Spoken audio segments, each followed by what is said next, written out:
very good morning to the good people of Ghana. I trust everybody is doing well. It hasn't been an easy week, particularly for us as Ghanaians. But we are grateful to God that God has kept us through.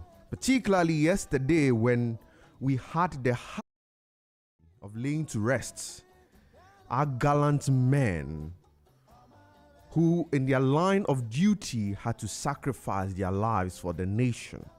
Particularly not an easy thing for the president, for the families involved, and for us as Ghanaians, having to, whether sit behind your TV, listen to it on radio, or to be present there. It wasn't particularly an easy thing. But we are extremely grateful to God that He has brought us this far. I must mention and send my special condolences to the families affected, to the friends of all those fallen heroes, our gallant men who lost their lives in their line of duty. You can't imagine having put your life on the line for the nation only to come back, not in the same form. That is, even if you consider that they came back. Not an easy task for anyone at all. But we are grateful that we all still do have life. We are particularly grateful that we still have an opportunity to serve our nation. And I dare say that is not going to be any form of demotivation for serving the nation which we find ourselves in. Indeed, it's just one Ghana we have. It's one country. And that is all we have to serve. So again, a special condolences to the entire country first, because we've all lost our cherished ones. And also a special condolences to the families involved. Take heart, and the Lord is with us all.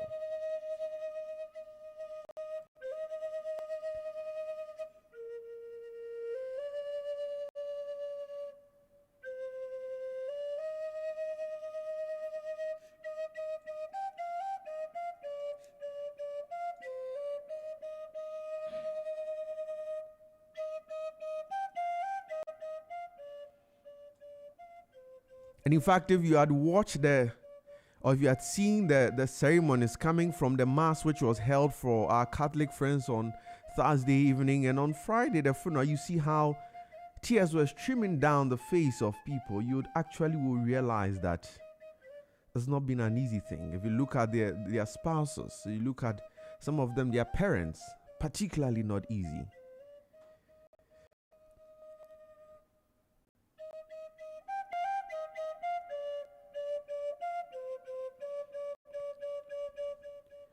But wish them well, and we know that the good Lord will keep us all.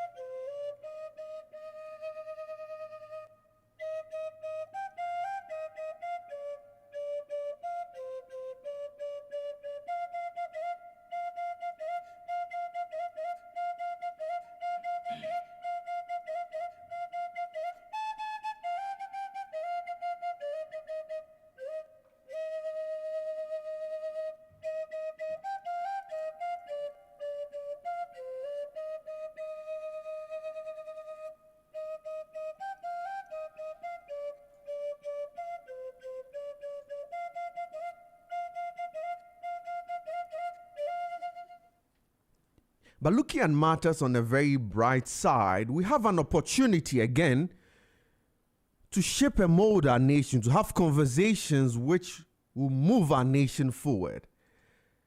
And more specifically today, we'll be having a conversation about Africa's growth agenda and the impact of taxes on businesses.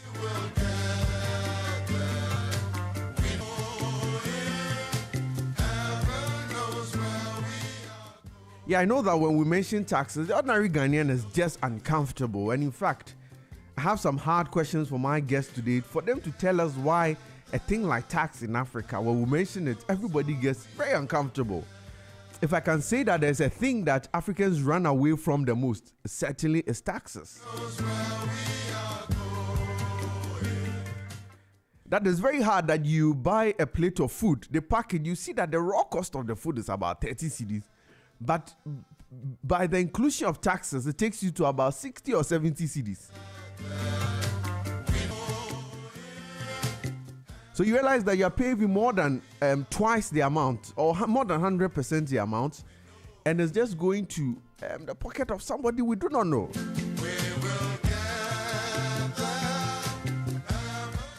But today we're going to look at taxes from a very broad perspective. We're going to look at it from the angle of how Africa's growth agenda, how taxes can fit into it. So that I presuppose that taxes by itself, they are not wrong. Or they are not, it's not a thing that must give us palpitations when we hear about it. We probably must just know how we can properly package our tax regime so that we can benefit from it. And today I have my esteemed guest in studio who are going to help me do justice to this topic.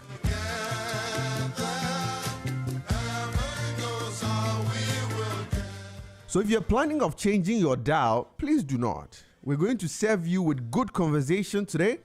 We're going to serve you with an insightful conversation where we get to know more about tax and what we can do to ensure that taxes no longer will give us palpitation, but we'll run to embrace it. So do stay tuned. My name is Kweku Atakra Jumo, and you are listening to The Focus on Z101.9 FM, your lifestyle, leisure, and business platform. We'll take a short breather here. When we come back, we'll take news from around the world. Then we can jump right into the conversation. Stay tuned. Do not go away.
Just this past week, His Excellency President John Dramani Mahama conferred posthumous promotions on helicopter crash victims as they were laid to rest.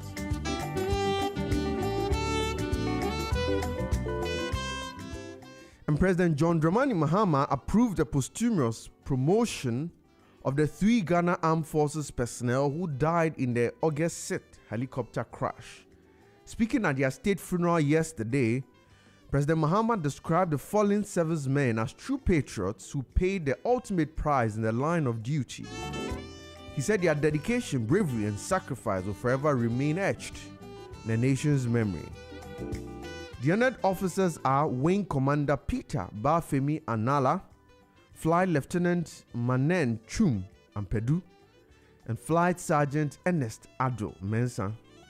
Their new ranks were formally conferred by the Ghana Armed Forces in recognition of their distinguished service.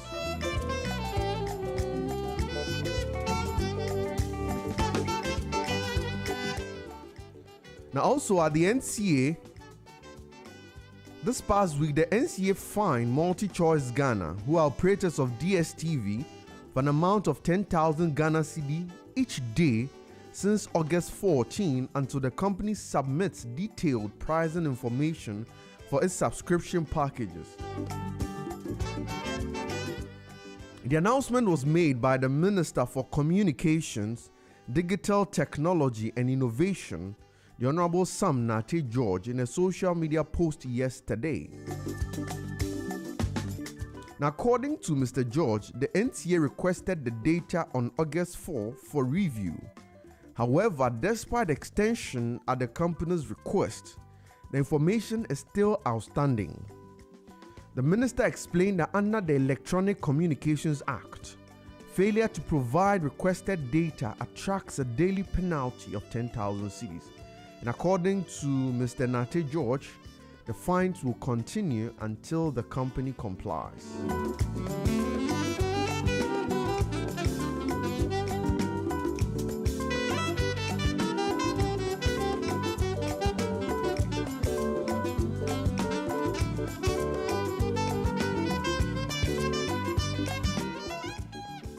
Now also, the Bank of Ghana has issued a new directive that could see willful loan defaulters barred from accessing credit for up to 5 years.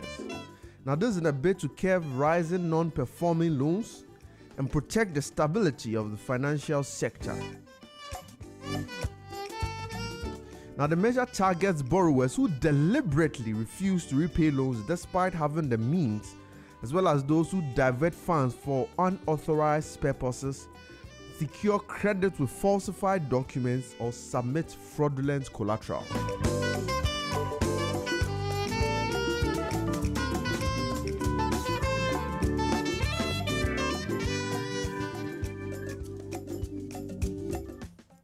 Now, across Africa also, in Mali, Mali's military government says it has arrested several military personnel and civilians, including 2 Malian generals and a suspected French agent, over an alleged plot to destabilize the country. The announcement made by Security Minister General Daoud Ali Mohamedine on state television followed days of rumors about army officer arrests. He said the situation was fully under control and that investigations were ongoing. Authorities identified the French national as Yann Vezelier, accusing him of working for French intelligence to mobilize political leaders, civil society members, and military officers in Mali.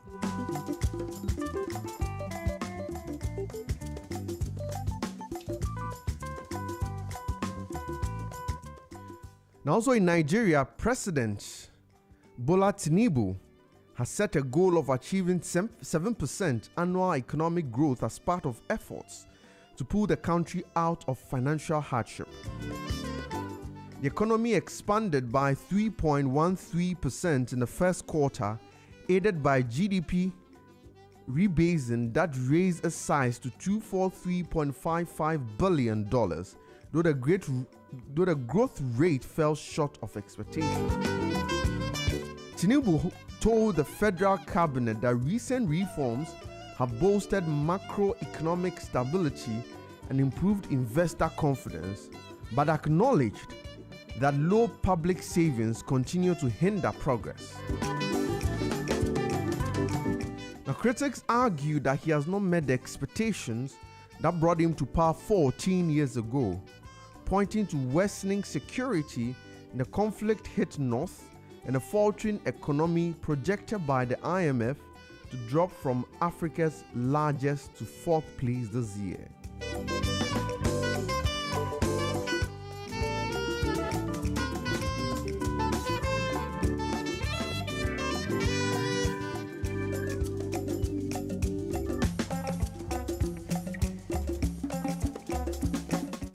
And turning our attention to the international scene, at least 194 people have died in the past 24 hours as heavy rains triggered floods and landslides across Pakistan and Pakistan-administered Kashmir.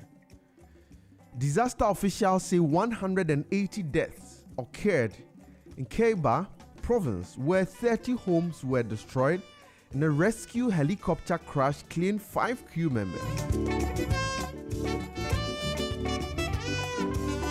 Now, 9 deaths were reported in Pakistan-administered Kashmir and 5 in Baltistan. Authorities warn more heavy rainfall is expected in the northwest until August 21, with several areas already declared disaster zones.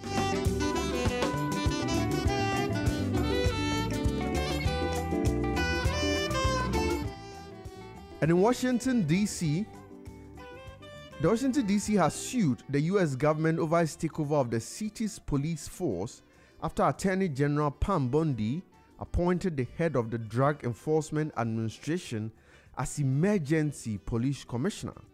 City Attorney General said on social media that the move amounted to an illegal takeover of the Metropolitan Police Department and an abuse of government's temporary limited authority.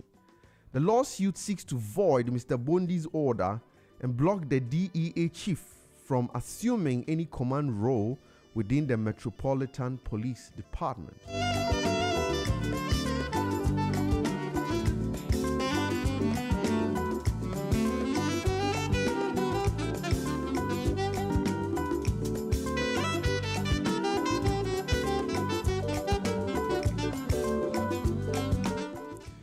And still in the US, mortgage rates in the US are falling to their lowest level since October 2024, offering relief to buyers and homeowners seeking to refinance after months of high borrowing costs. According to latest data from the Federal Home Loan Mortgage Corporation, the average 30-year fixed rate dropped to 6.58% for the week ending August 14, driven by investor expectation of a Federal Reserve rate cut in September. The shift follows July's U.S. job report, which revealed a sharp slowdown in hiring and downward revisions to previous employment figures, suggesting the labor market is cooling faster than anticipated.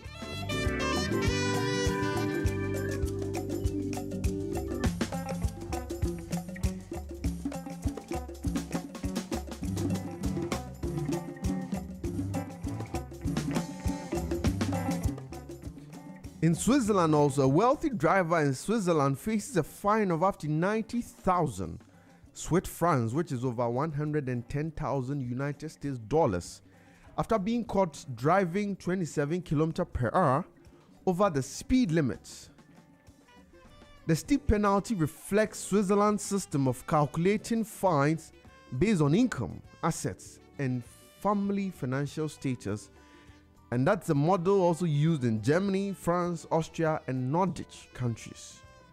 Authorities say that the man is a repeat offender, though the fine is far from Switzerland's record set in 2010 when a millionaire Ferrari driver was fined about 290,000 United States dollars for speeding in St. Gallen.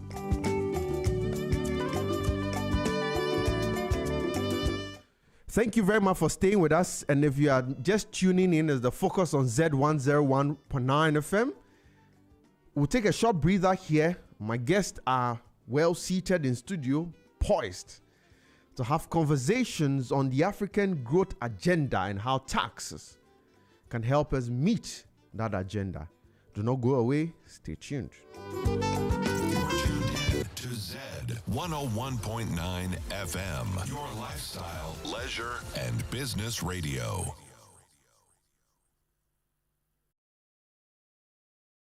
Unforgettable night of worship and celebration as Perez Music presents Glorified, dubbed His Love and Kindness, ministering live Perez Music alongside the legendary Daughters of Glorious Jesus, also ministering Joyful Way Incorporated, Minister Gabi Akwe and Edom Evangelist. Join us on Sunday the 31st of August 2025 at 4 p.m. sharp at the Victory Bible Church, Awoshi Dominion Sanctuary for an evening of powerful ministry and praise. It's absolutely free. But if you would like to support this ministry, you can do so by purchasing our special event merchandise or call 0557 116 607. That is 0557 116 607. Let's come together and raise a sound of gratitude for God's love and kindness. It's going to be nothing short of heaven on earth. This event is proudly sponsored by Eddie Spitzer and powered by Rima City of Worship.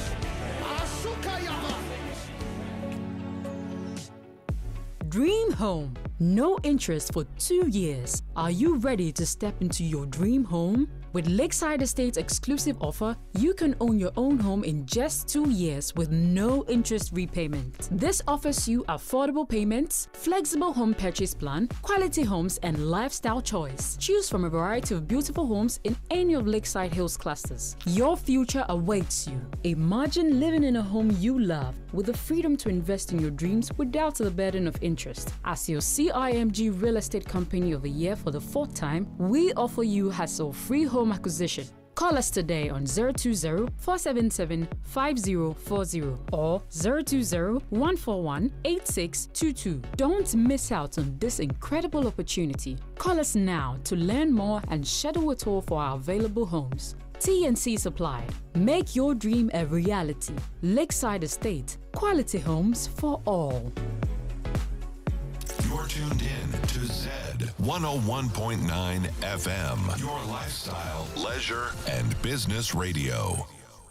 Many thanks for staying with us on the Focus on Z 101.9 FM.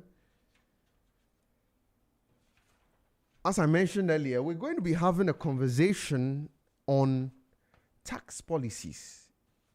And as I said, for the ordinary person, anytime we mention taxes, we all get chills, wondering that is my money going away? Am I going to lose money? Is somebody going to spend my money?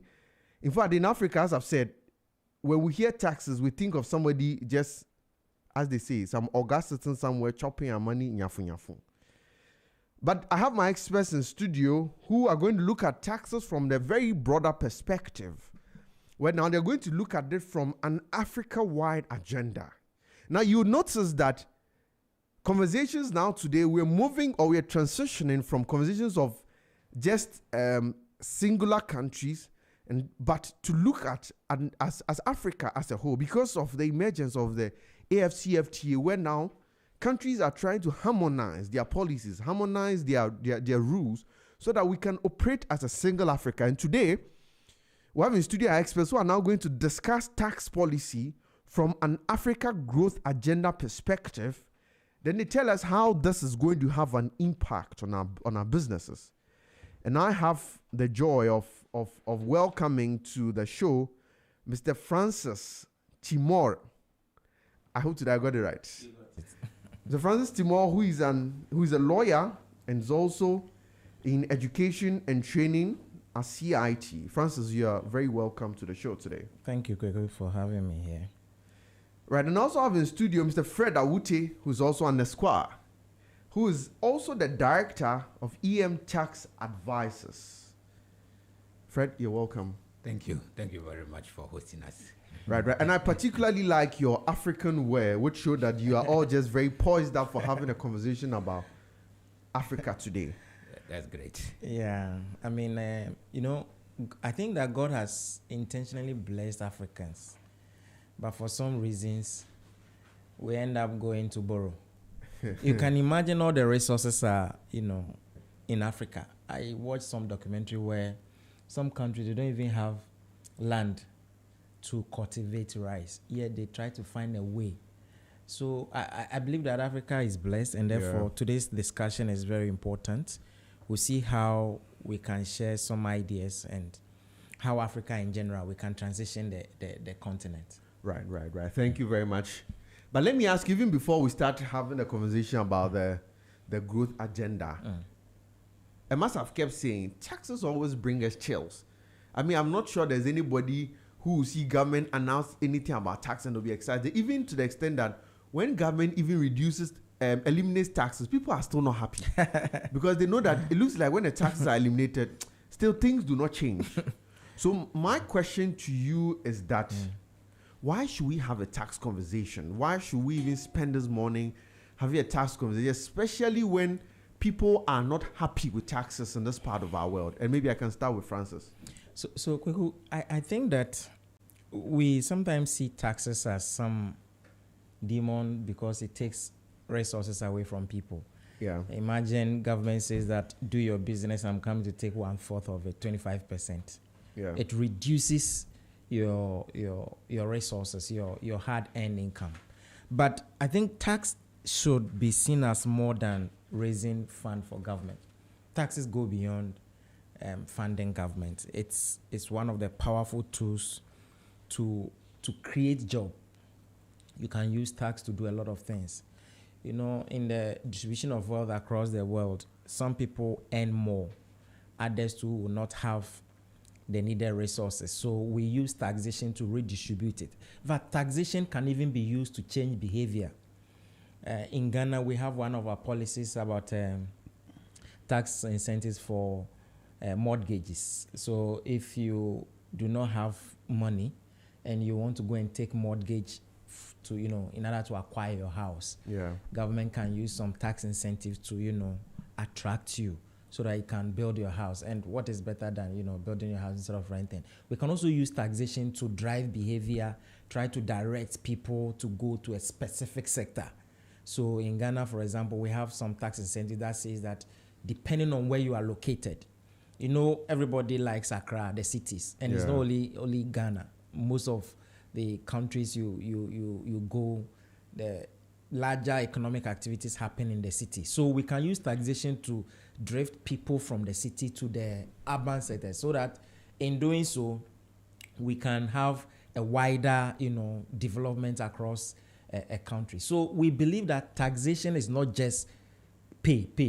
It should be used to do more than what collection of revenue for government is. But I think most of the time we think we know that governments in our part of the continent, when they collect the money, number one, sometimes people cannot really tell what the money has been used for. Yeah. And we have so many problems, hospitals, roads. So people feel that why should I continue to pay the taxes when I don't know what it is being used for? And because it is collected with compulsion, the Constitution has imposed it on you. Yeah. So you don't have a room. So I believe that the discussion this morning is important because we want to shift the attention from just collecting of taxes for government and see what tax can do for all of us. How can we use taxation to drive manufacturing? Today we import everything. Yeah. So the question is, why can't we manufacture some of the things by ourselves so that we can also be more dependent on ourselves? So that is what I think that needs to be discussed this morning. Right. Thank you, Fred. Do you have anything to share on taxes? How whether the youth, and it's interesting across the divide, old man, young man, because the last time you'd have bought food, you see the price, maybe, the original cost is about 100 cedis, fair enough. But you see now your total cost is 185 cedis. Then you see they would have spread across 14%, 14.5% on this, 25% on this. Why then should we be here having a conversation on taxes? I think you've asked the correct question, the right question at the right time. The question you asked, I'll put it this way: why taxes? I will take you to the biblical level. From the olden days, when you look at the book of Luke, chapter 3, from 13 to, from 9 to 14, thereabout, Jesus Christ was passing, and then a group of people who met Jesus Christ. I said, what can we do, my Lord? And then he made them that those who are rich should just go and give to the poor and distribute. And likewise, the tax collectors also came. What can we do? And he told the tax collectors that don't go and tax more than what you're supposed to tax. And so if you look at it, you also notice, and soldiers also came, that don't go and bully the civilians in that case. So effectively, taxes have been there for ages. And if you bring it to our colonial times, before the White Cape, our chiefs have been collecting money from, contribution from the natives, and then sometimes you're going to do communal labor and all kind of things. But of late, communal labor is not, as it used to be. Yeah. So everybody look up to government, and government is not a business to go and then do business and make a profit and give out the rest for business, infrastructure development. So on the basis of that, we all have to contribute our token. Because, for example, you cannot go to the roadside and weed, because you still have to go and do living things and things for living, and then look after your children and your family.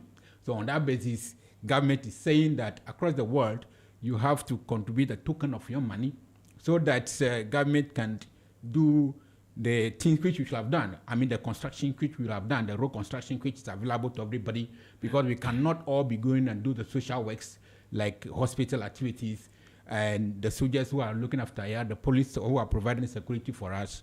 We can also not go and be paying them on a regular basis, but somebody have to pay them. The question is that, where would the government get those funds from? It is only through our contribution. Like Francis was saying, taxes are only not a way of trying to say, let me use it for infrastructure development, but it is also for redistribution of income from the rich to the poor. Like I've just given you the biblical concept, whereby the rich have to give out to the poor for the purpose of communal issues. So in likewise manner, you will see that taxes are very crucial for government, for infrastructure, for hospital, for health, for security, and then also for economic in a larger extent. Because, for example, government want to stop the consumption of certain product, one way government want to do is to increase taxes on that. For example, you've seen that on the betting tax, where government has increased tax to up to 10%. The intention was to minimize the consumption, the consumption of that product or the betting by the youth.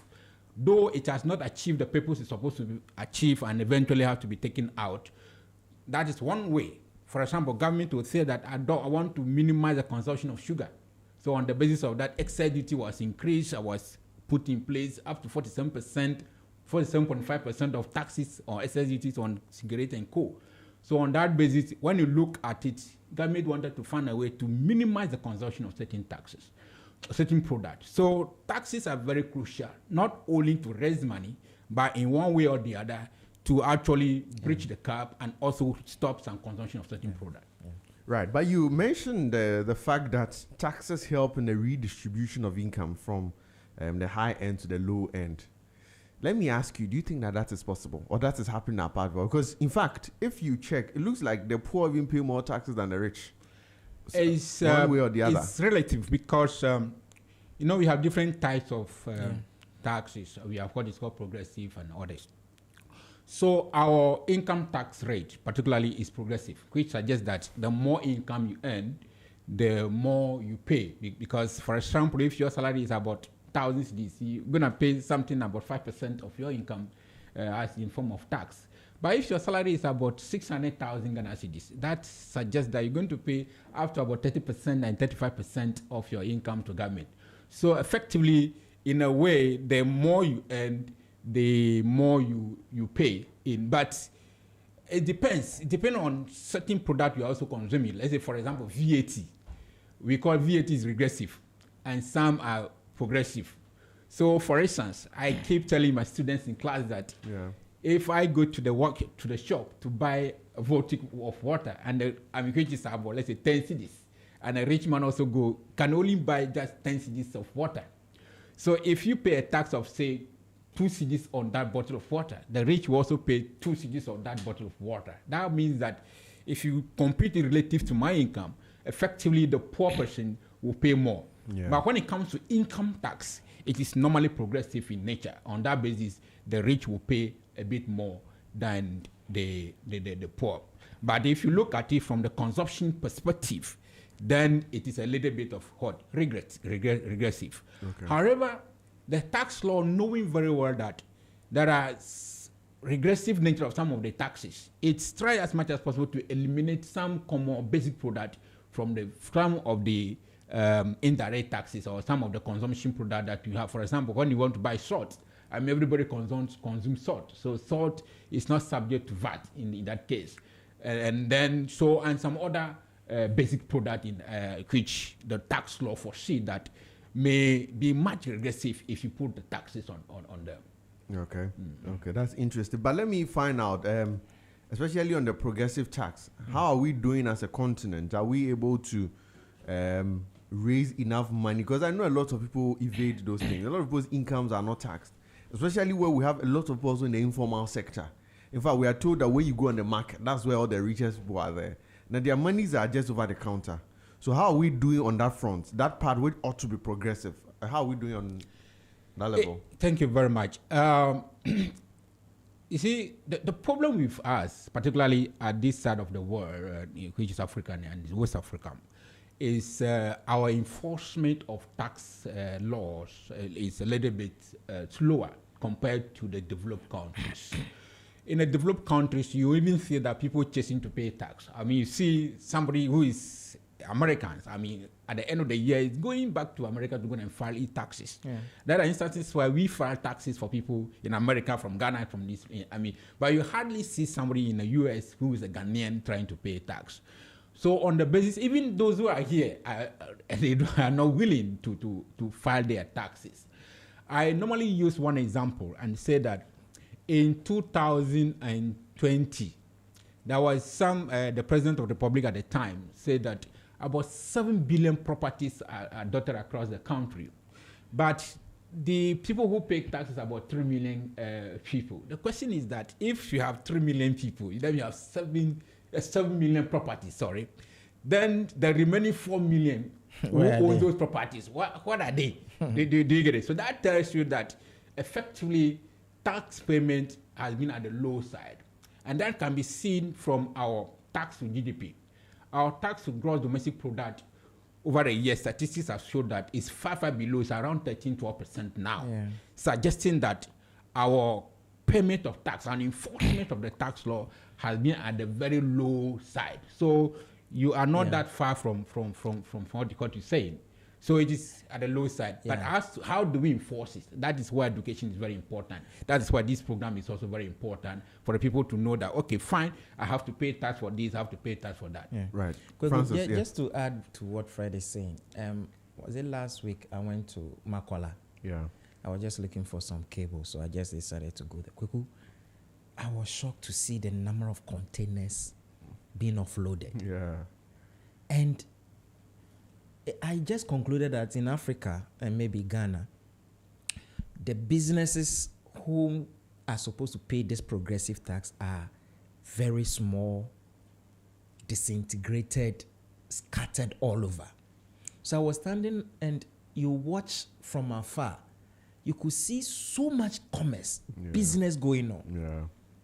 And petty, but in aggregate, so much. And I was asking myself, so if you're this is in the informal sector, which is not being regulated. Yes. So I was asking myself, if you're a tax man and you have been sent to such people, how are you going to tax them? Because they are not organized, and everybody is going and coming like that. Meanwhile, money is being exchanged. You could see people buying with cash. Unlike the other advanced countries where you could see one big company doing a lot, ours is more fragmented. So I wasn't surprised when the Statistical Service came and said that about 90% of businesses in Ghana are informal. Yeah. So for me, apart from what Fred has said, that people are really not, prepared to comply, the structure of the economy is also very difficult. And I sometimes now side with the GRA where they find it difficult to tax the informal sector because they are not organized and everything is cash-based. And in taxation, to be able to tax someone progressively, you need to first determine the income so that I can place you that you are 50,000 for a year, you are 100,000, because like Fred said, if you are earning more than 600,000 in your individual, you are pegged at the highest tax bracket, which is 35%.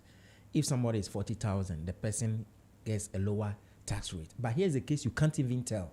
The thing is cashed. The same money he gets from the business, he go and use to pay the kid's school fees. So the thing is just rotating like that. So at every point in time, you can't even pin him down to say, this is how much you've earned.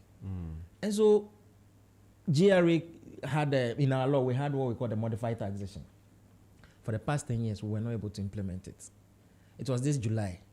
But what's the modified taxation? The modified taxation is more like literally we're trying to modify the rules to suit some of these informal people. So instead of we trying to do proper accounting of your revenue and the expenses, sometimes we can even ignore your expenses because you don't even keep records.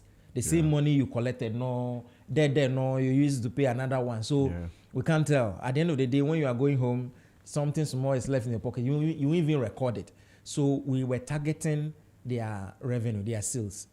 And that is even difficult. How do you tell how much the sales the person has made? So if you are earning maybe between 200 and around 200,000, then we say, okay, pay 3% of that as your total tax liability for the year. So that you don't use the normal tax rules. We don't use the normal tax rules where we have to come and do expenses for each year, the assets, electricity, expenses that you've incurred. We can't tell because you don't keep proper records. Some may keep, but I mean, strictly speaking, the way you'll be able to tax those big companies like Telecel and all those things, you can't use the same principle to tax. That's why we say it is modified. But we passed a law in 2015. It is this July that the GRA came and said that they are trying to start implementation. Trust me. What law was that though? The Income Tax Act. The Income Tax Act. The second schedule of the Income Tax Act was supposed to deal with this modified taxation. And it's been rolled out. Let's see. Honestly, the informal sector from the Statistical Service Department, the results they published that 90% of the commercial activities in Ghana are from the or the small scale, enterprises. It tells you that it is a gold mine, that if we're able to position ourselves to progressively tax them, we can make a lot of money. But there are challenges. Let's see how it goes. And like Fred said, more education is needed because some of them do not even know why they have to pay. And they cannot even, see what the money is being used for. So maybe programs like this needs to be enhanced. Absolutely. And now let's move into the sectors. Let's have a conversation of taxation in the sectors. And I'm always very particularly interested in agriculture and that of agribusiness, because you see that, and you started right when you were introducing taxation, that it looks like Africa, we have everything, but should I say we own nothing or we use nothing? I don't know how to properly put it. Now, in the agri-business sector, statistics will show that we literally import almost everything. Or even those that we produce here, we still will import to augment it. Sadly, some of the businesses in the sector have been collapsed for one reason or the other. I can't particularly pinpoint a reason. But for one reason or another, they find themselves to have been collapsed. Now, I want to find your thoughts on it. How can taxation help us in our agribusiness space, where we have all the resources, literally everything, inclusive of sunshine, which is a huge resource in agriculture. We have all of it. How can we use taxation to modify our agribusiness? I want to see a Ghana where we are self-dependent. I mean, I interviewed the last time Professor Bafo, who, he is a scholar of the Ignatius Kutu Echampon regime, where they had the self-reliant schemes where they were planting for themselves and they said they won't pay their loans and all that. How can taxation help us get to such points that we can produce for ourselves and we don't have to rely on exports? So Kweku, you see, I started by saying Ghana or Africa, God has blessed us. If you look at the Africa Continental Free Trade agreement, we told that is the largest in the world by membership. 55 countries with a combined GDP of 3.4 trillion cedis, and the population size with a population size close to 1.5 billion. This is huge, and this is a huge market. So the question we ask ourselves is, why do we still have to go to China and import basic fabrics to come and sew our dresses? Basic chaliwate. My shock even came from me seeing us import kente. Kente? Where we are supposed to be the hub of kente, we import it.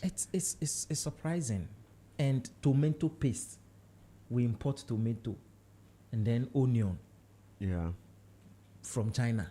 I was even told of toothpick. Yes. And how hard is it to make? Exactly. How hard is it to make? And it goes to the question of why is it that those who attempt to produce it, they end up having a higher cost structure than when you are bringing it all the way from China. So for me, I think the first thing that we have to look at is why the cost is so expensive when we are producing it in Africa or in Ghana. Is it about electricity costs? So that we can have a very structured, more friendly approach such that people who are using power to produce can have it at a cheaper price, which will reflect in the prices of the goods they produce. Or we need more tax incentives for those who produce agri inputs and therefore process it. Right now, most of the tax incentives that we have are geared towards the raw production of it. So you are into 3 crops, you get some incentive, 10 years. You get a 10-year incentive. And then if you are in processing, the processing comes down. So these are some alignments that we need to do. Why don't we give longer incentive for people who produce? Or maybe we say in the first 6, 7, or 8 years, you don't pay anything at all. And then we see how we can measure you. Or right now, even when you are on tax holiday, you pay 5%. Because we are saying that we can't allow them to go completely on holidays.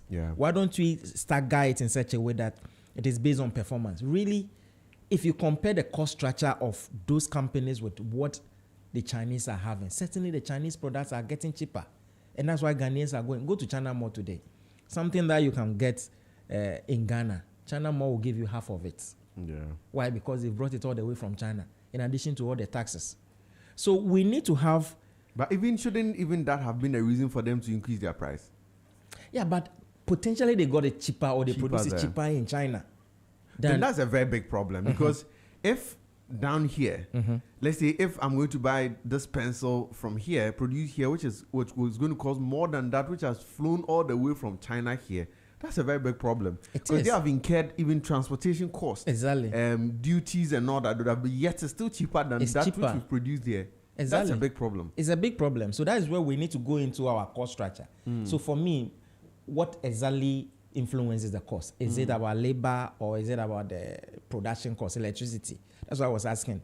If it is electricity cost, why can't we have a more structured industrial regime, power, special package for those who are into this processing, so that it can bring down the cost?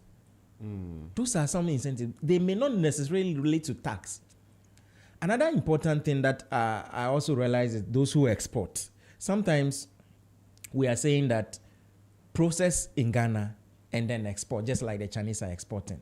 But one major thing that I once encountered one taxpayer, he said they process the goods, they export. Then because they export, they don't charge VAT on the export. But the VAT that they claim they spent in Ghana, they are supposed to get it back.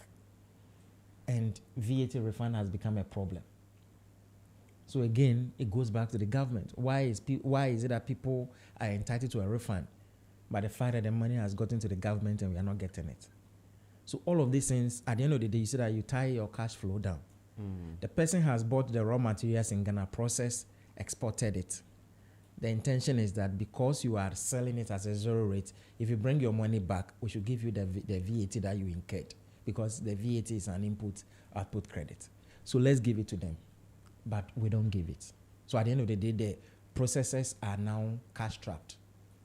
Another important thing is the VAT sales tax system that we are operating. Yeah. You realize that in Ghana, we have the COVID-19, we have the Get Fund, NHIL. But can you explain the VAT sales tax system? I mean, for benefit of our listeners. So you see, a sales tax is supposed to, a sales tax, you are not entitled to a claim of input. You see, the VAT, we say it is the consumer who pays. Let me put it that way. Yeah. So if Kuku is buying something, Kuku is the one who pays. Yeah. Now, for sales tax, you are the one who pays, but it doesn't have a cascading effect. In other words, if you charge it, it should be the final consumer who is going to bear it. Businesses should not bear it. Okay.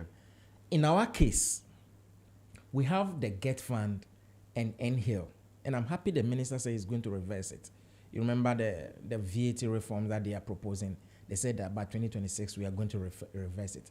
So we have tied the VAT, COVID-19 and NHIL to the VAT collection system. These three levies, they are in the form of levies, but they behave like VAT. So if you're a business and you buy it, you pay for it. But you are a business, you are not a consumer. Yours is to process it, pass it on to the consumer. But we have the system such that we don't get the input deduction for these businesses. So at the end of the day, it adds up to the cost structure of the businesses. You understand? So imagine you've bought some raw materials. If you come and buy from me, I'm supposed to charge you Get Fund, NHIL, and COVID-19, which is up to 6%. Because I cannot get a deduction for it, I will add it to the cost. At the end of the day, it's increasing my cost of operations, even though we are saying that it is an indirect tax.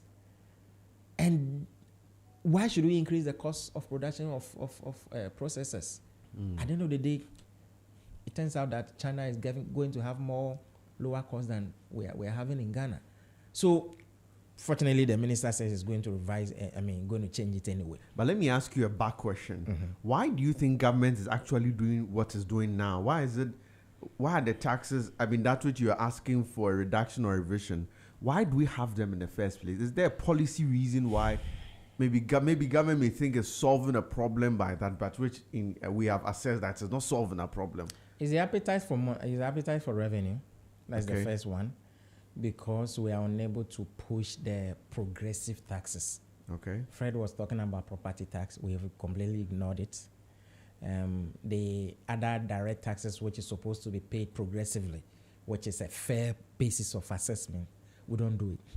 So government will always want to go for the indirect tax, or the one we call consumption taxes, because it has a wider base. Yeah.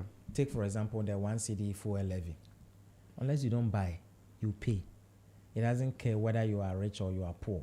If you buy 2 liters, you pay 1 cedi. Yeah, you pay 2 cedis. If the rich man buys the same amount, you also pay the same amount. So we have a problem with the direct taxes.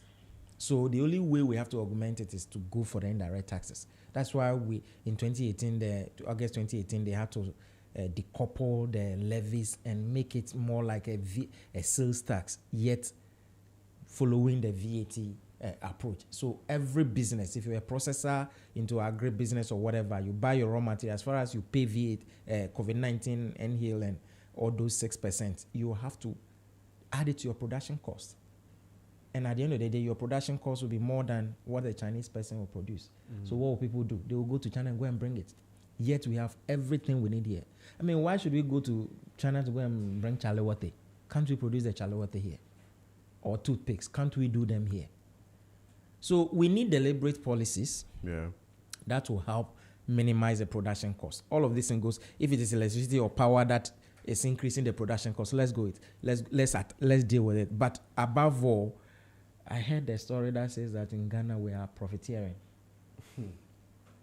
Because sometimes if you look at the cost structure, it looks like even if government takes away the levies, people will still profiteer.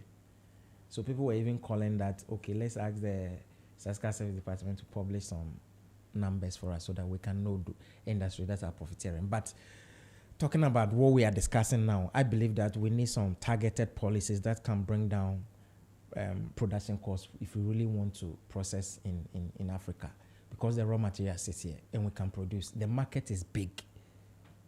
Right. Speaking of raw material, let me turn to Fred. So now, from your perspective, how do you think that, or how are we going to transition from our economy being a raw material based one to an agro-processing one? We produce all the raw materials, and we've been criticized ever since we have heard that we should move from a raw material base to a manufacturing to a processing base. But from a perspective of taxation, how can we force the country? Because it looks like we have said it, but as we speak now, it's still raw material. We export it, they package it very nice, sell it to us as a very expensive commodity. How can we use taxation to compel people in that raw material space to move to processing? Okay, thank you very much. I think Francis has spoken a bit about that earlier.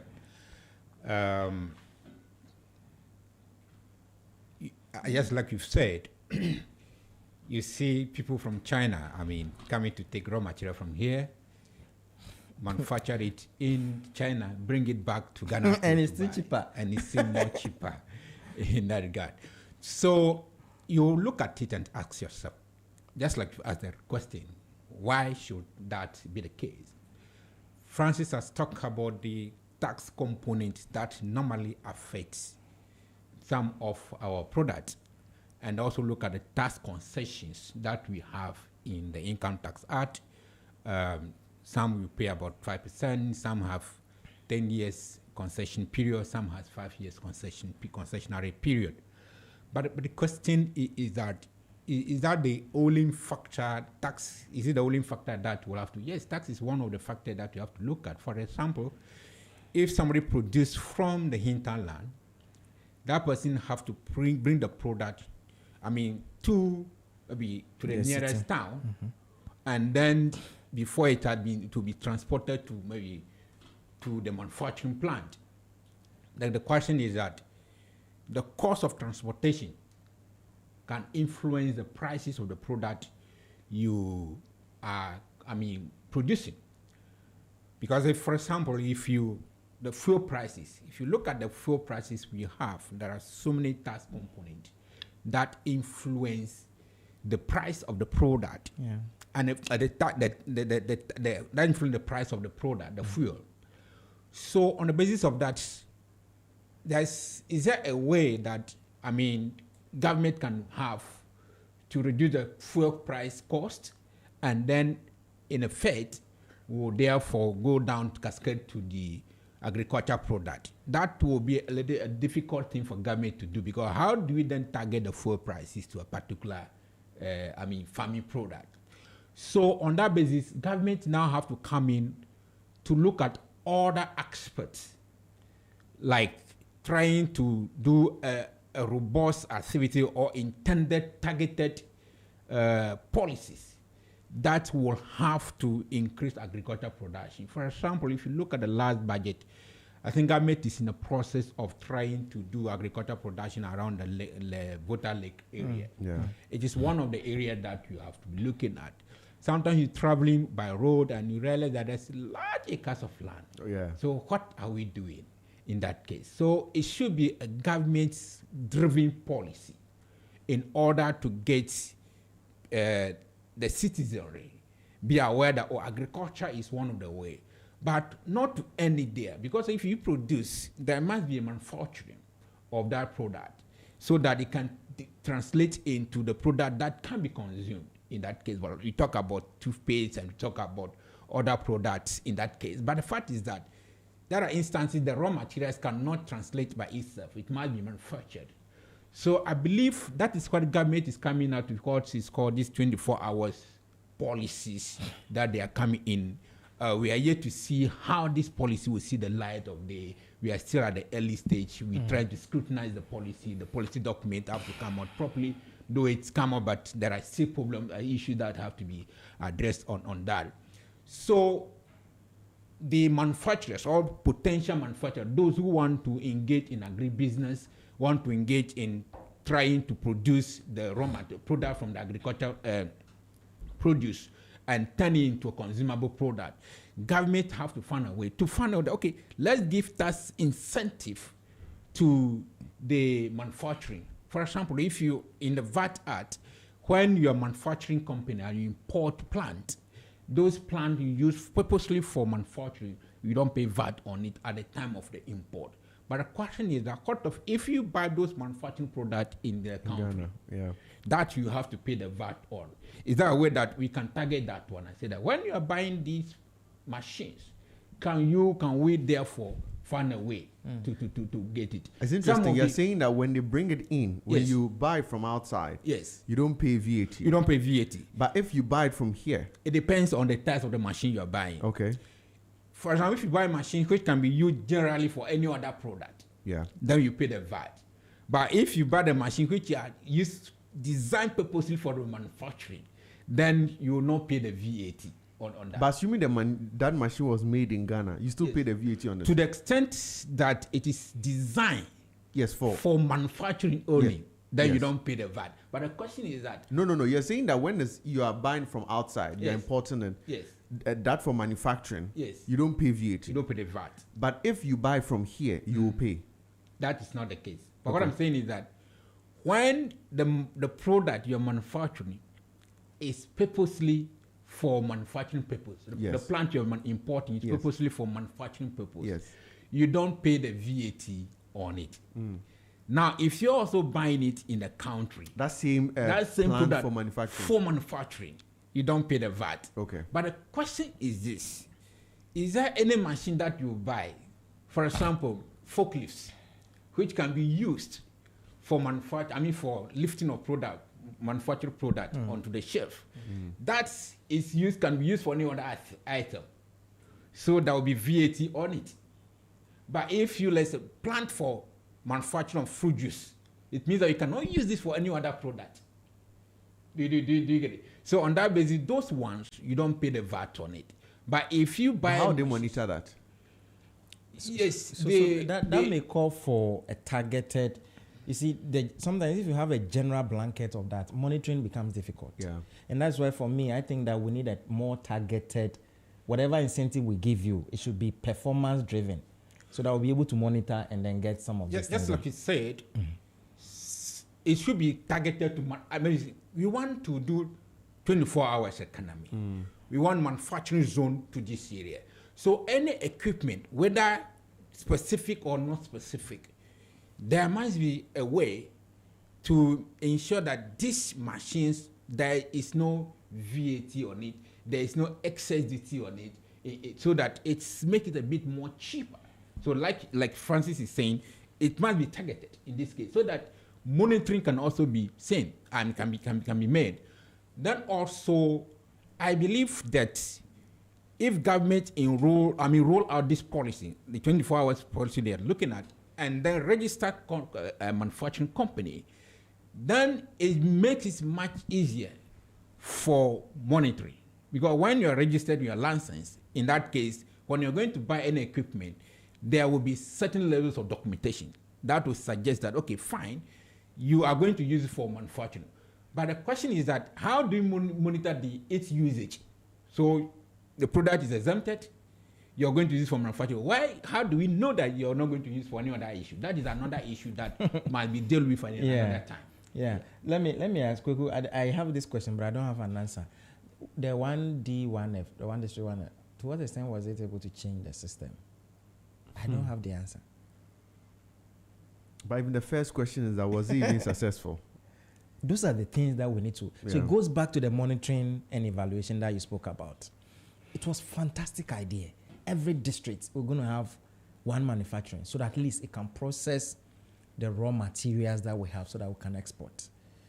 Where are we now? Is there any comprehensive report to the extent that we can say that we have been able to cut our imports by 10%? And what were they producing? These are the questions. And for me, some of these questions should guide our thinking when we are going to the 24-hour economy. At the end of the day, at the end of first year, second year, third year, we should be able to tell and say that these are the tax incentives we have given to these manufacturing entities. This is the total number of imports they have been able to cut.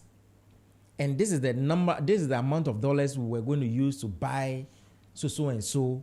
And because of this policy, we have not done that. Other than that, we'll throw in the general exemptions, fantastic ideas, 24-hour economy, manufacture, come and take these tax incentives, blah, blah, blah. At the end of the day, we don't know what exactly is driving the economy. So the question of monitoring it is so critical. We don't just approve blankets tax exemption. At the end of the day, you say that you're going to lose. Honestly, if you ask me, like I said, I wish that I have answers to the one district, one factory policy and what exactly it has been able to transition us. Before the last parliament was dissolved, we saw so much money, close to $360 million tax waivers that they were going to grant. Okay, so if we give you those tax waivers, what are we getting in return? Are we benefiting, or we are just saying, oh, they have created job, and so that is the end? The job they created, how much did they pay the people? How many jobs did they create? How long? Are they still in employment, or they created it and the company has collapsed? So even in as much as we are helping ourselves and say that we want to really industrialize and help our manufacturing sector, there must be targeted, matrices that we can measure. If we measure and the thing is getting into negative, we pull it off. Understand?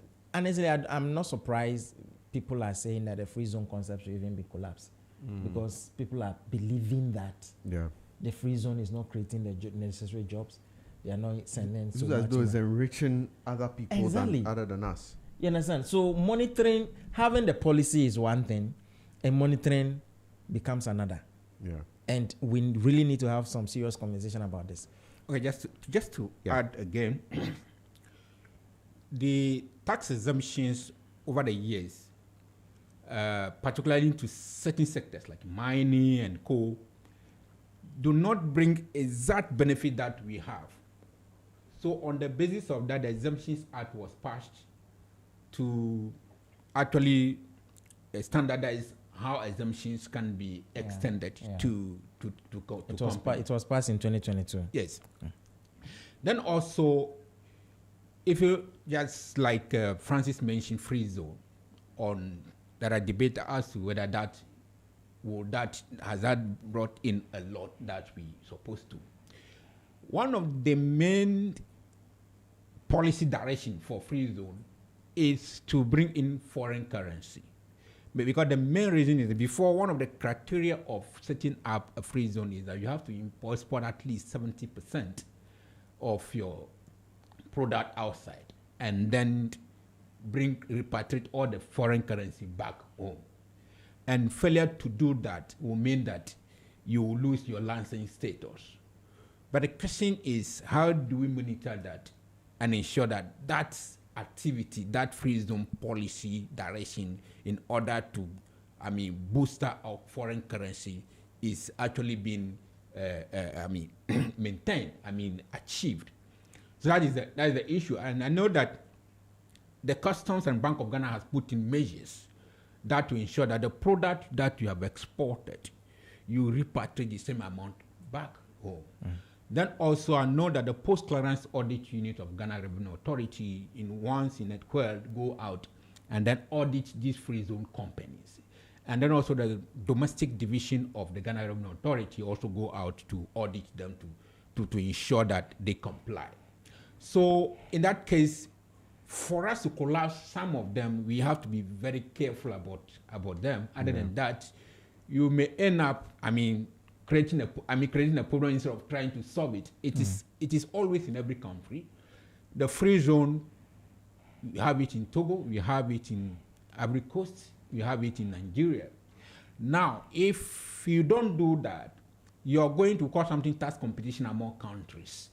So if Nigeria has that tax incentive, that if foreigners come, somebody who has the money can come and put up industrial sector in a industrial zone like a free zone and benefit from these tax exemptions, and you collapse it, you are likely to divert your investment, manufacturing investment, to these countries, and then we are losing on what we call tax competition in around, within the African countries. I know company that was trying to set up a business in Ivory Coast, and then also want to they look at Ghana and Ivory Coast, which we have provided advice on.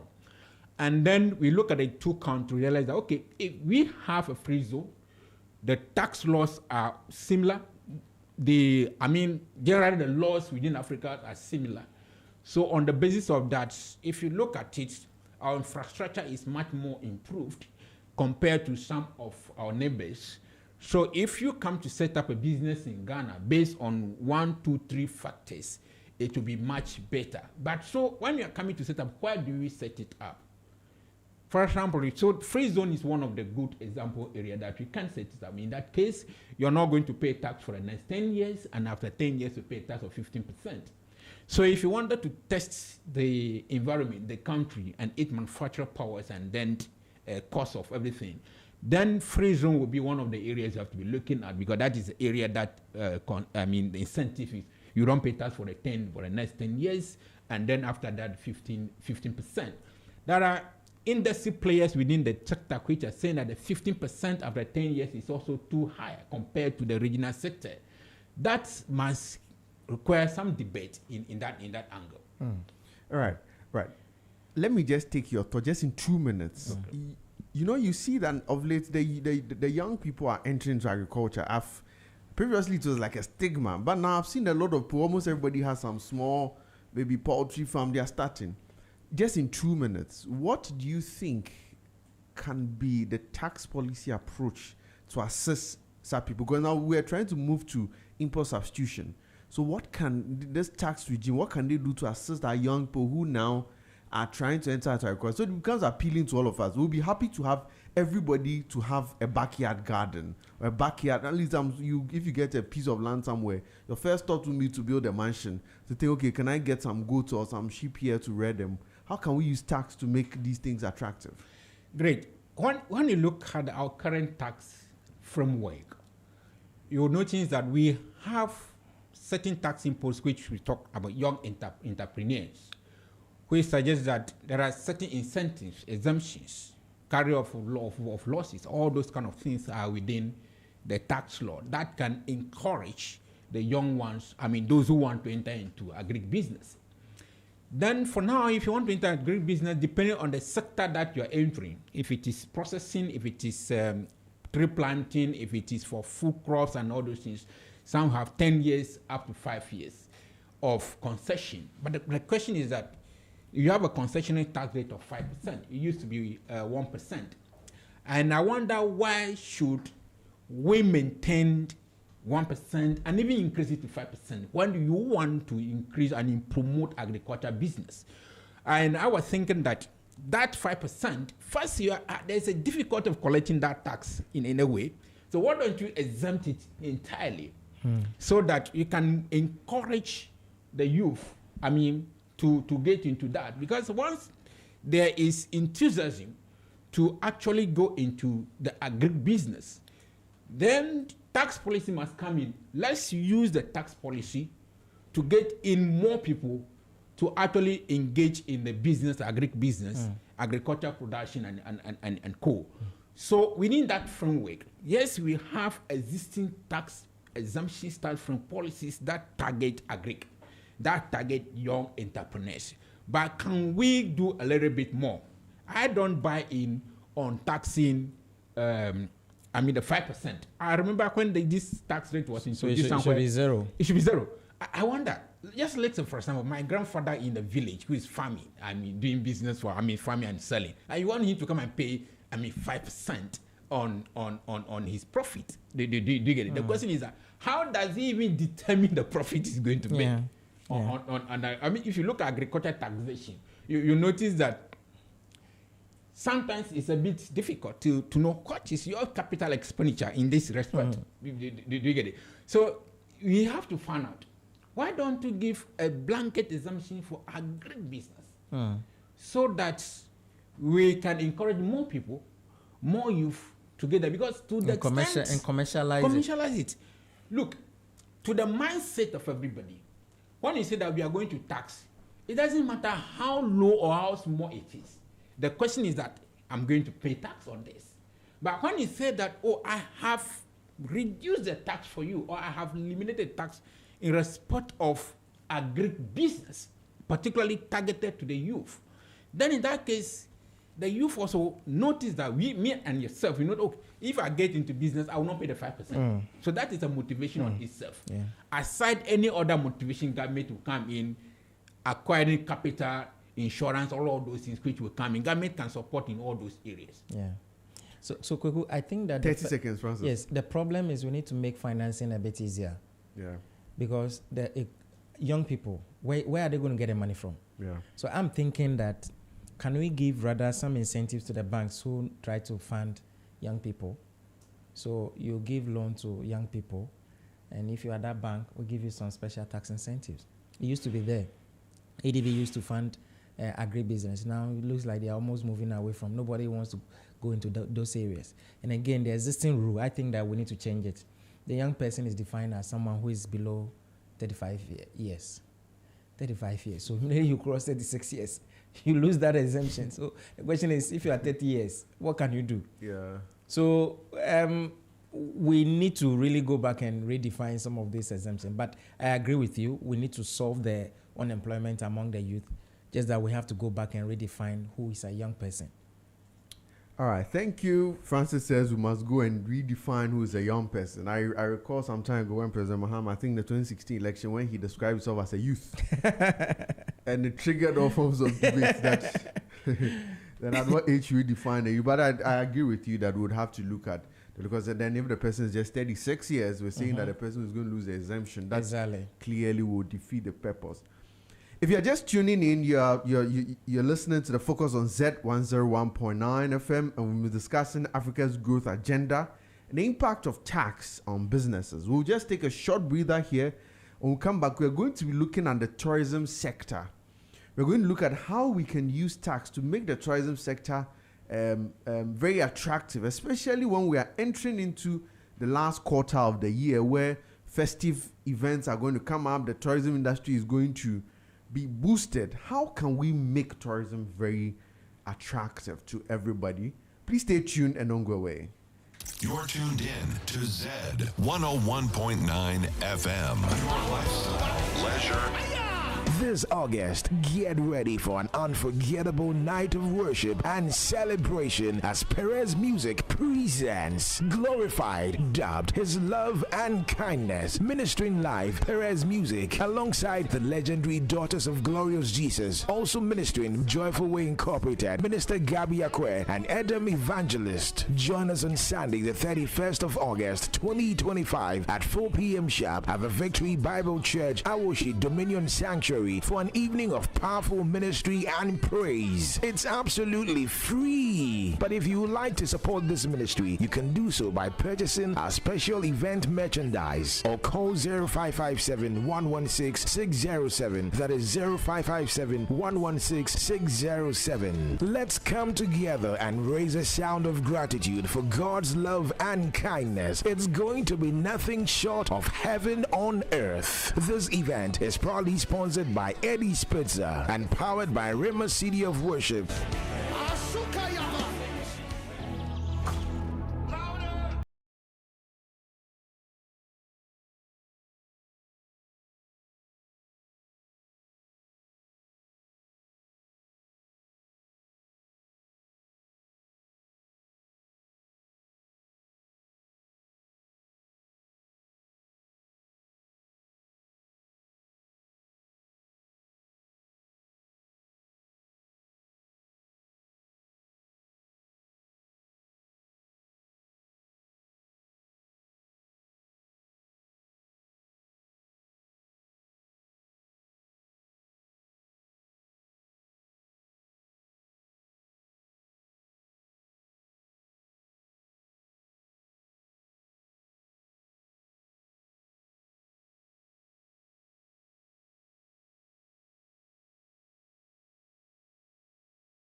9 FM, your lifestyle, leisure, and business radio. And that was So It Goes by Black Sherif, featuring Fireboy. Still the focus on Z101.9 FM, your lifestyle, leisure, and business radio. And thank you very much for staying with us as we continue to discuss the Africa's growth agenda and how taxes have impacted businesses. So now we'll turn our attention to looking at the tourism industry. And from September, we're going to see, in fact, the adverts have even started. The industry is almost booming already. I mean, we're seeing some shows in September. We're going to be seeing people flying in. We're going to have a lot of visitors from across the world. Definitely when they get here, they're going to be seeing the artifacts, what we have, the tourism sites and all that. I was shocked. I think, where was I? I think I was somewhere in the Ashanti region, and there was a very huge edifice, a huge center, which has fallen completely into disuse. And if you ask them, they'll say that the taxes were killing them. They couldn't run the center because for them, they were getting business just at certain times of the year. But the income they would have, the small income they would have gotten, they can barely manage salaries. Yeah. They would have just paid everything into taxes. And they said that, look, they're going to fold up. So I want to find out, I'll start with you, Francis. In our tourism industry, how can we use taxes to help raise our tourism industry? Because we have a lot of tourist sites in Ghana, no doubt about it, a lot of tourist sites. But most of them are falling into disuse. I mean, how can we help them out? And Kweku, you see, I think Ghana has over 30 forts and castles. Is it? Yes. I know just about 5. Many of them. You know, we were colonized. Yes. And sometimes if you hear the stories behind this colonial treatment, and if you are even a white person, you want to come and visit. Oh, yeah. You see that Dubai doesn't have much when it comes to agric and all those things, but it's one of the best destinations that you would like to visit. Yeah. We have the Barbados. Yeah. They don't have anything, but they have been able to package their tourism industry in such a way that you make small money. You want to go. The year of return, you know how much it brought us? I hear it was over close to $2 billion. Is it? Just the year of the return, the year of return. So it's a gold mine, but the problem is, like you're saying, we haven't been able to exploit it because it's so expensive to come on, holidays, even in Ghana. Take the hotel cost. And in fact, hotel and transportation and air tickets, one of the things that people consider when they want to go on holidays. Yeah. In Ghana, to have a very good hotel, you pay close to 2,500. My brother, even recently, I won't mention the name of the hotel. I just casually passed by a particular hotel. I thought, let me just ask for one night there. And the lady tells me $550, $600. So I was like, no, I'm not asking for like a deluxe room that can simple house one. So I asked them that what's the barest minimum. She says 4,500 cedis. I said per night. Can you imagine? She says yes. So I'm like, so all the people who are walking in, there are a lot of white people coming in. All of them are paying a minimum of 4,500 per night. She says yes. I said, how? It's too much. So if I come at let's say 7 p.m., just sleep into the next morning, I wake at 6 a.m. and leave. 4,500. 4,500. So can we make hotel accommodation a bit cheaper? Yeah, and if you think about it, some of these hotels, same hotel brand outside, some of them you even spend less than $180 a night. Kuku, and let me tell you, I went to Nigeria recently, and I think Nigeria, a normal hotel cost me around less than 400 cedis. So I was asking, wow. Yeah. The food, you could get food in Nigeria for less than 100 cedis. Food. Wow. Like I was lodging in a hotel and yeah. I was like, you can't get this thing in Ghana. It was a hotel, not a motel. A hotel. Full-blown hotel. A hotel. well, you won't get it like maybe the top class, but absolutely. I mean, for a tourist like me, maybe I should be able to. I mean, accommodation should not take everything from me, because people save from their meager salaries, try to go on holidays. Then at the end of the day, you go on holidays and you can spend just 2 days and come back. That is not holidays. Yeah. So for me, either we begin to have some targeted, incentives for this hoteliers and then the tourism industry, so that they can bring down the cost. The forts, where are they all breaking down? Can't we have some companies who will go and say that, okay, look, we want to go and refurbish and then make the place more attractive so that we can even market it? I've seen Rwanda marketing their tourism industry on BBC. Why can't we do the same thing?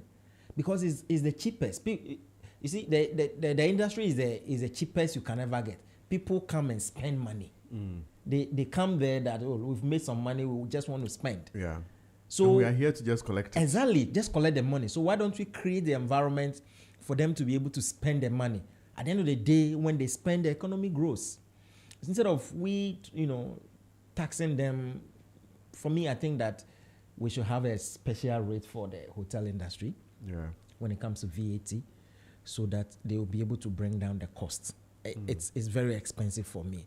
And if government cannot go back to work on the forts and castles that we have, we can give it to some private companies to operate it. The next thing that I also want to talk about is transportation and then maybe domestic flights. I think that domestic flight is expensive. Our roads are not good. So imagine you want to go to Tamale and you want to drive. It will be too much for you. Even the time. So why can't we make it so cheaper such that domestic flight becomes something that people can easily afford? If I want to go to Cape Coast to visit the Cape Coast Castle and all those things, I should be able to fly. But it's amazing, when the flight started, it was pretty much cheap. Because now, I mean, people, because I record where even, I think they were doing like some Tuesday bonanzas, or when you fly on some particular days, the rates were extremely cheap, and people hooked onto it. But it looks like now it's expensive. Flying is extremely expensive. Going to Tamale will not cost you less than 1,000, 2,300. Oh, to be more. Exactly. Even Kumasi is even more. Exactly. So imagine I want to go to Busomche. Yeah. And taking a flight from here to Kumasi and transport alone should take me more than 2,000 or 2,500. Yeah. How many people can afford?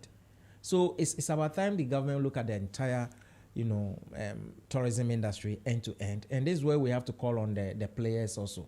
We need to come to the round table and then discuss what are the main challenges. If hotel cost is getting too expensive, why is it that per night is so expensive? What goes into the costing? Yeah.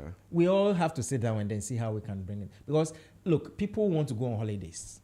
People really want to spend money. Let's create the avenue for them to spend their money. If the year of return could give us close to $2 billion, imagine we are doing the year of return 2 or 3 times a year. Look at how much, foreign currency we are going to get into our economy. $6 billion, more than what the IMF is even giving us. Sure.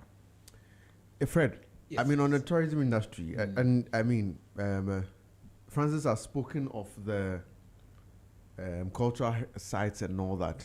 I think I didn't even know we had, say, about 34, and I know there are a lot more. Can we do anything to bring back these heritage sites? Because there's a rich history there. I mean, when you go to the Cape Coast castles, when they show you the dungeons where they kept the slaves, there's a very dark room that I'm always afraid. When you enter, it's dark. Like, yes, people who were kept there for, I think, about 1 week went blind because you see no light. I mean, these are rich history we have. Don't you think that, how can we bring back these things? I think some of these are government targeted policies. Yeah. The private sector alone may not be able to do it. For example, like the return thing that the year of return that Francis spoke about is a government-driven policy, and that brought in about $2 billion that Francis was talking about.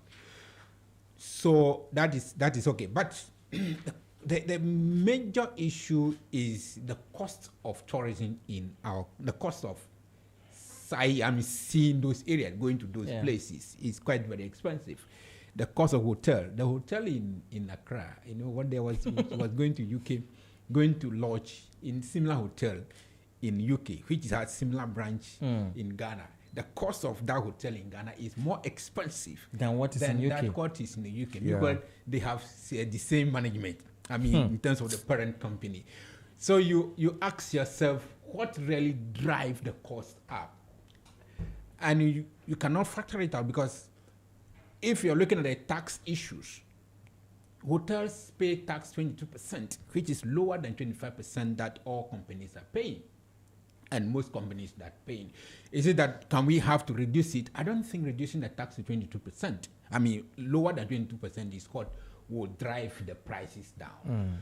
Then also the issue of value-added taxes, VAT. I mean, it affects all other businesses.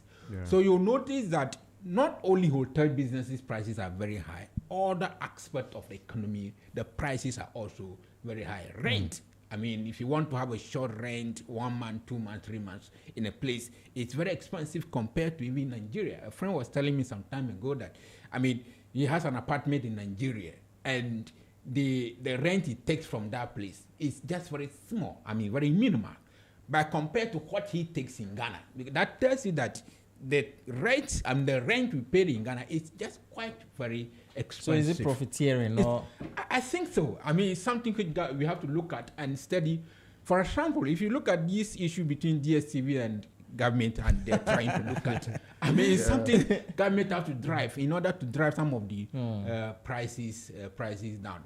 But also, we also have to look at our road network and infrastructure. For example, I have a friend who was coming from UK, and then he wanted to go to Tamale. And I said, okay, why don't we take a flight from here to Tamale? I said, no. I wanted to go through the road and then see things on the road. Because in the UK, I've traveled on airline, I mean, all the time. So our road network, how good the road are, how good, I mean, the level of accident that we have on our road. Yeah. So some of these have to be looked at. I mean, very, very well. I mean, road network have to be looked at very well because it's also very expensive.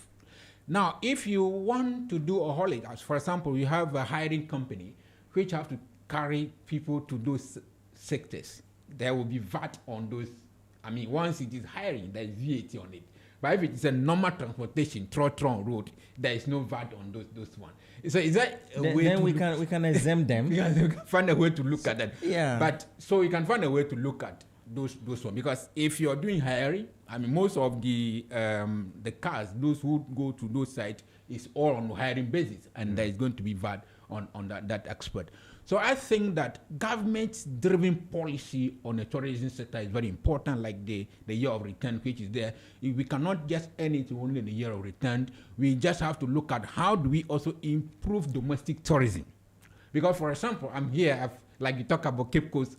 I mean, I want to go to see those areas, but sometimes you wanted to look at the traffic on the road alone.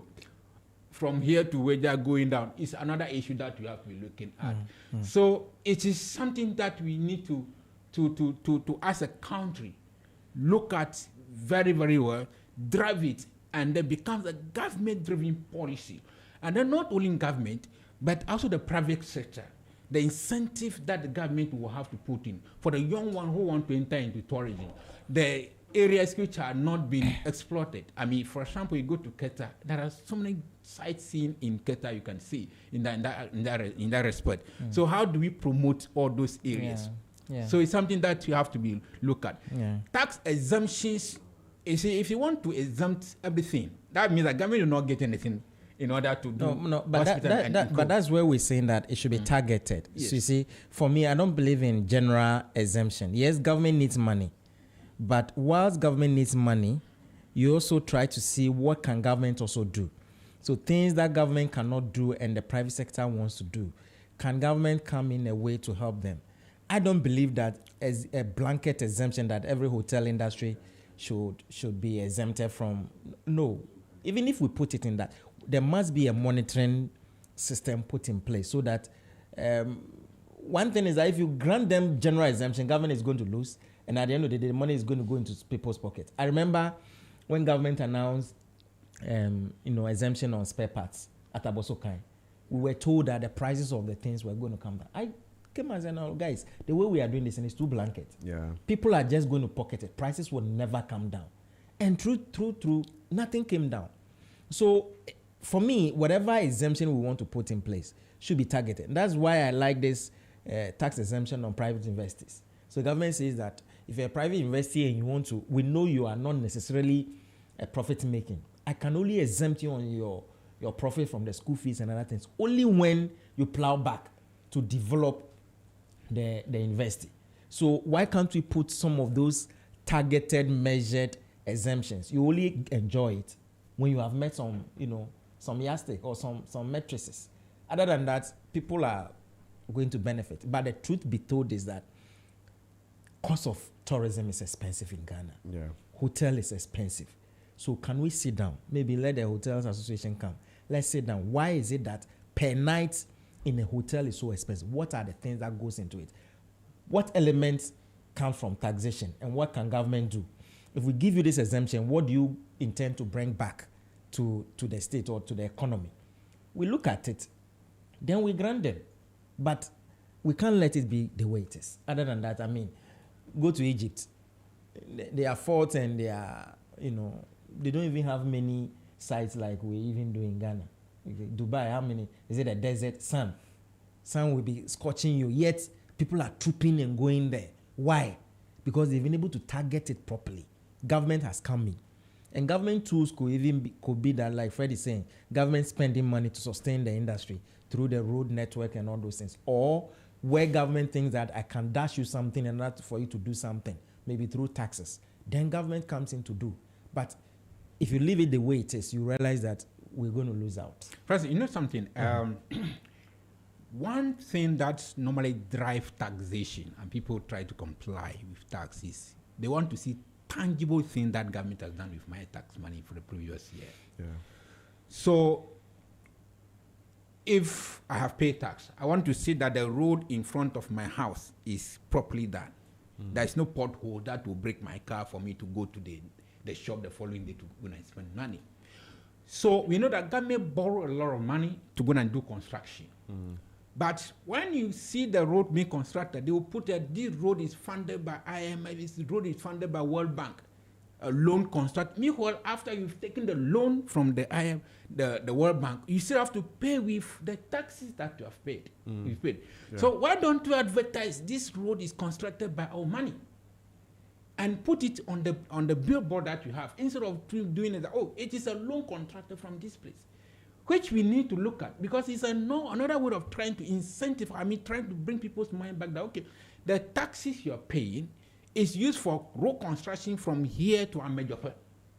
So when you're going, you know that whatever money you're going to pay in terms of taxes, it is for this purpose. Then we develop the infrastructure to this area. But if you put the road from here to Amejope is constructed through a loan, that creates another disincentive to people to actually pay a tax. So I think another way of trying to branding of these kind of things is also very important.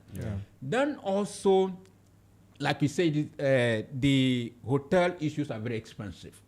One of the cost components of hotels is electricity. Yeah. If you ask them, they will tell you that electricity is one of the biggest of their challenges. So in that case, this will go beyond tax matter. So government have to come in and see how can we make electricity consumption for hotel a bit more cheaper so that we can promote tourism in this area. But we also have to know tourism is not only about hotel, it's also about sightseeing and those areas. How then do we develop those areas? What is the security issues around those areas? Because if I'm going to a place like Afajato, I want to be sure that on the road going there, nothing will happen to me. So the foreigner want to do, even the domestic tourists like myself, want to be sure that when I'm going there, I will be safe and when I'm coming back. So what is the security issues around there? What is the lighting issues around there? So it goes sometimes beyond tax matters. We can use tax to drive it, try to find way like Francis was saying about the universities, whereby when you plow back your profit into the development of the university, private universities, you don't pay taxes on the income. In that case, we can do something of that sort. But I don't just believe on just exemption. I mean, giving exemption. We can look at other aspects. There are several factors. Several factors that can drive these areas instead of just looking at taxes alone. Taxes may do up to a certain stage, which is good, but can we look at other things like electricity, the road infrastructure, and then also looking at the cost aspect of it? I think we have to look at it from that. I've loved the energy in this room this morning in having a conversation on taxation, but I'm told that this conversation is going to continue at a conference which is going to happen somewhere next week. I'm going to take a short commercial break here. And when I come back, you tell us more about the conference. I mean, where our listeners and viewers now can go and continue. We can have that bigger conversation on this. So please don't go away. Stay tuned. We'll be right back to the show. Dream home. No interest for 2 years. Are you ready to step into your dream home? With Lakeside Estates' exclusive offer, you can own your own home in just 2 years with no interest repayment. This offers you affordable payments, flexible home purchase plan, quality homes, and lifestyle choice. Choose from a variety of beautiful homes in any of Lakeside Hills clusters. Your future awaits you. Imagine living in a home you love with the freedom to invest in your dreams without the burden of interest. As your CIMG Real Estate Company of the Year for the 4th time, we offer you hassle-free home acquisition. Call us today on 020-477-5040 or 020-141-8622. Don't miss out on this incredible opportunity. Call us now to learn more and schedule a tour for our available homes. T&C Supply. Make your dream a reality. Lakeside Estate. Quality homes for all.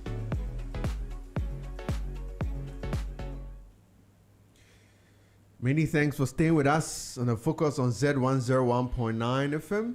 For those who are listening to us from Facebook, our Facebook platform ZFMGH, or those of us listening to us on radio or around the world on www.zmultimedia.com, we are extremely grateful for spending your Saturday morning with us. And I have in studio 2 tax experts who have been talking about the African growth agenda. Now, I'm told that there's a conference which is happening, is it this coming week? Yes. By the Charter Institute of Taxation, your 13th annual International Tax Conference. And Francis, I'll come to you. Can you tell us a bit more about what is it? Why is it being organized? So Kuku, you see, tax permeates, in fact, it affects every aspect of our lives. So it is important that we discuss and talk about it. And fortunately enough, some of the discussions that we've been having are being heard, and government sometimes take steps to implement some of them. So the Chartered Institute of Taxation is the statutory body that is mandated to regulate the practice and training of taxes in Ghana. So we have a very flagship program, which is annual gathering of, professionals, governments, authorities, and in fact, you can say it's one of the largest gatherings of professionals in Ghana to talk about fiscal policies, things that affect the economy, and also how, things that affect your daily things you buy every day. So the 13th annual international conference is coming on from the 20th to 22nd. And this year we chose the theme Africa's Growth Frontiers, leveraging business and tax policies for industrial and technological transformation. This year we're not just talking about how taxes are going to be collected, but we want to look at the core sectors of the economy. So we're talking about agribusiness, we're talking about manufacturing, we're talking about energy and power, tourism, mining and petroleum, we're talking about telecommunication and liquor service, and then also banking. So these are the core sectors of the economy that, affects everybody's life. And we'll be discussing how taxation can be used as a tool to, drive some of these areas. So agribusiness, we want to look at tax incentives and policy framework for agricultural value-led and export growth. How can we use tax policies to ensure that agribusiness is not just the whole and cutlass, so that we can also commercialize it and also ensure that Ghana, the land, the vast land that we have, we can also benefit from it. We should get to a point where we shouldn't be importing rices and, tomatoes. Manufacturing too, we want to discuss it. How do we empower the manufacturing sector? Energy and power.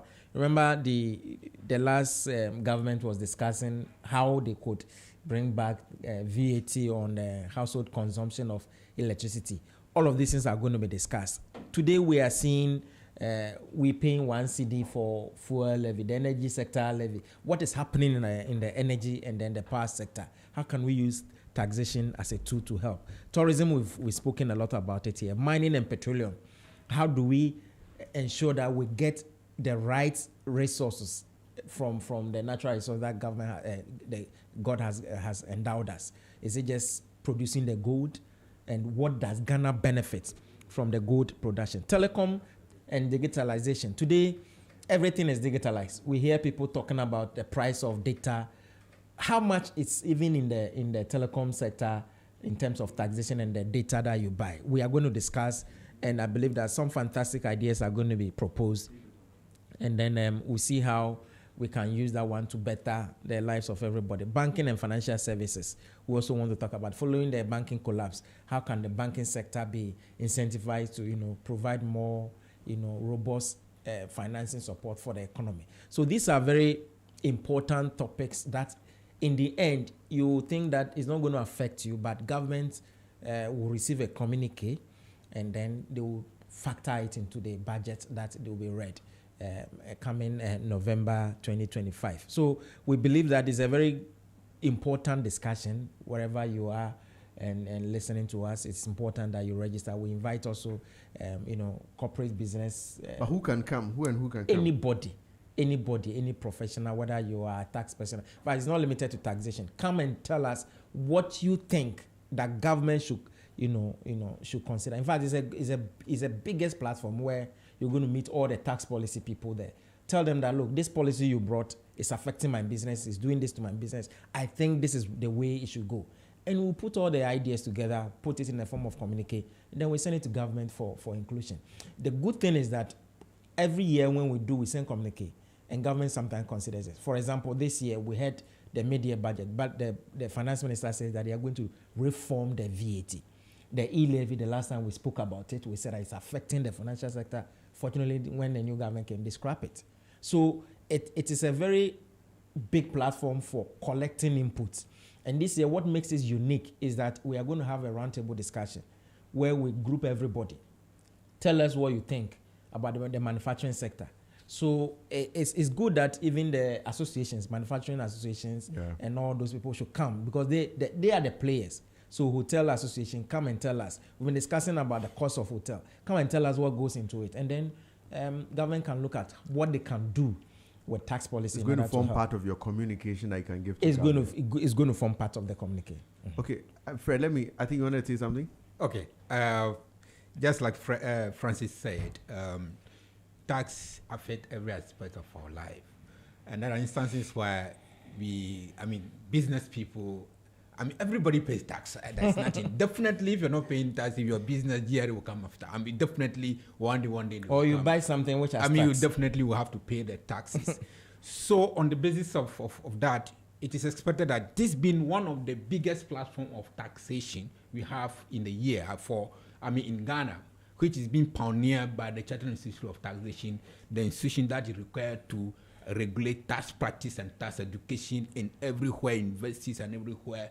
We are organizing this program. It is better for you to come and vent your anger on tax matters at this forum. This is the only place where you see the biggest people, you see all those who are from Ghana Revenue Authority, the seniors, the executive from Ghana Revenue Authority will be there, where you can easily ask questions and they will answer it to you directly. So if you're from Tamale, if you're from Novrengo, you're from Volta region, you're from Ho, Keta, you're from here, wherever place you're coming from.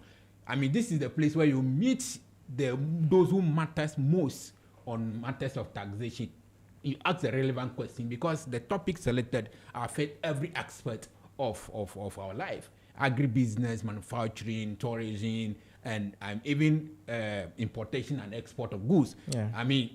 You find it particularly in any of the topics. And this is very important. And the good thing about it is there's going to be breakout sections for each topic. So if you like, I want to join tourism because I am into tourist sector. I want to join manufacturing because I'm into manufacturing sector. I want to join retail area because I'm into retail area. So in that case, it allows you to bring in what you think should be done so that your business will be doing very well in terms of taxation. What do you think is not being done very, very well? What's supposed to be done? How can we improve it much, much better so that Ghana will be the better place that we can live in? So this is a bigger platform that we can. And I expect everybody to register and we come in. Right, but is it for free, the registration? Where do we find the registration link? Or do we pay an amount? So honestly, it's going to be a little bit extended discussion because the breakout session. So certainly you'll be hungry. So we are hosting it at Alisa Hotel. Yeah. And in fact, the fees we are charging is largely for your food because we don't normally charge for some of this conference. So for local participants, you pay 3,000. The 3,000 covers your day 1, day 2, and then after that, there's going to be a dinner because we've had a long discussion. So 3,000 cedis for local participation, and it's happening at Alisa Hotel, 20th to 22nd. Wednesday, we are starting the discussion, the finance minister. What time does it start? In fact, it starts exactly at 8 a.m. 8 a.m., okay. Yes, so you can be there, register online. You go to taxghana.org, taxghana.org. Taxghana.org. Yes, taxghana.org. You see the registration link, or you can call 0540 150 810. 0540 150 810. And then our team will respond and then help you register. It's going to be, in fact, sometimes you don't just have to sit down quiet. Yeah. Then you sit down and then they go and pass some law and then you start talking. Nobody will hear. But this is the time you have to be part of it. Let's discuss what the tax issues are so that when it is finally passed, you can say that, this one, I had my voice inside instead of you sitting at home and then leaving it to some few people to decide. We believe that it's going to be a very fantastic event, and whether you're a business who is impacted by tax policies or you're an individual who paid taxes, you have to be there. Because I'm guessing this is the 13th time you are organizing this conference. Exactly. Right, right.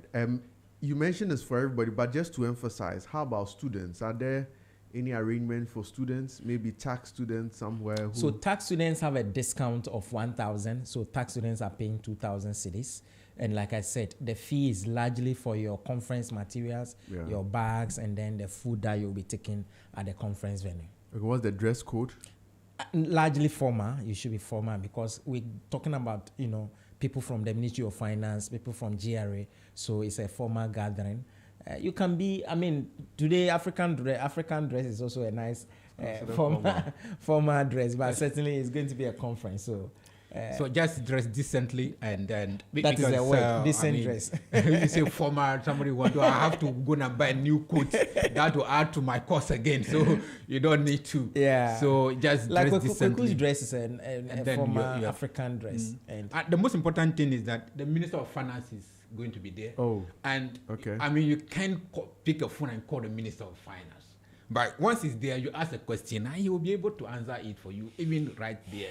So it is expected that you should come. And like the course he said, it's just going to cover what you're going to eat. And not to, because you're coming to listen or you're coming to contribute. For contribution, all those things, they're free. But before you come in, because definitely once you come, we'll have to feed you. And there will be a dinner. And there's also going to be networking. You're going to meet a great lot of people. Yeah. And then I'll be there. Francis will also be there. Absolutely. Yes. I'll be there too. But beyond the Minister of Finance, who else should we expect to be there? So we have the Deputy Minister of Finance who will also be there. We have the GRA executives who they will be there. Okay. We have other policy academia. Professor Kote will be delivering, Peter Kote from the Institute of Statistical Department. He will be delivering the theme paper. We have Professor Lee. In fact, all the people who matter in fiscal and tax policy are going to be around. So the expectation is that you'll be there. We invite the media also to come because the things that we're going to discuss are not only, about CITJ. It affects everybody. Like we said, tax affects everybody. And most importantly, the associations who come together to form, like the Hotel Association, the Ghana Manufacturers Association, the Chamber of Mines, COPEC, how do you call them? The Petrol...